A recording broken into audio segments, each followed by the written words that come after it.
This election just passed in Canada, and all of the malarkey that the bloated felon is doing down in the United States has caused tensions between Canada and our neighbor to the south.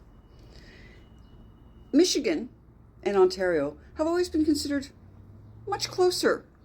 You know, Detroit, cars, Ontario, cars, you know, those are cousins just hanging out at the border, trading shit.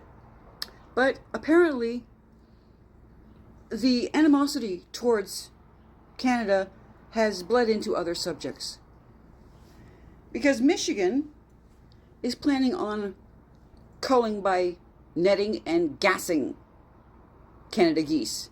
Now, way back in the 80s, when so many of you were starting to have to say it's just the weather a bit more often, up in Canada, because winters weren't as cold, springs were happening sooner, falls were lasting longer, the geese were laying more than one clutch of eggs. So what Canada did, particularly in Ontario, is aside from please don't feed the geese, powders were put onto the eggs of any second batch that any geese had, and those eggs would not hatch. That's a peaceable way to deal with too many Canada geese. And don't misunderstand me, as a Canadian, I can tell you that Canada geese can be one of the most terrifying things that ever hit the planet. They really should be not just, listed as a protected species, but listed as an assault weapon. Nonetheless, there is fortunately some pushback in Michigan asking the country, which insists on killing everything, seriously? This is what you have to do? This is the only choice you have? Meanwhile, a third wolf, this time a female who they suspect had pups, but don't know where the den is. So, well done, Colorado. You have killed yet another wolf, possibly a whole litter by proxy. And yet you keep contacting Canada saying, we need more wolves. And as I've said before, why? Because from what it looks like here, all you're doing is shooting them all and then going, hey, can you send us some more targets? Chinese mitten crab. First came to the United States in the 80s. San Francisco did a whole lot of damage there.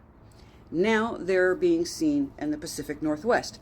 Now, Chinese mitten crabs are freshwater crabs, but they reproduce in saltwater. So you'll find them in the ocean when they're breeding. You'll find them in the brackish water and the runoff that comes from when a river goes into, and it becomes an estuary, it becomes the ocean. So they'll be in that place where the salt water and the fresh water mix. And then as they get older, they go scooting up the freshwater stream. These things can also climb a 13-foot concrete wall. They have done damage causing landslides and flooding by burrowing into the banks. So if you see one of these, and that's what it looks like, and it's got the little hairy things on its claws, which is why they're called mitten crabs. They come in this color and sort of a greeny brown as well. If you think you've seen one, normally I would say contact your wildlife, but I'm not sure how many of those you still have in the United States. I know there was a thing about getting rid of the parks workers, and then they were brought back, but I'm not sure how many have been brought back. So basically, United States, you've left your country defenseless to any invasive species. Good job, Trump.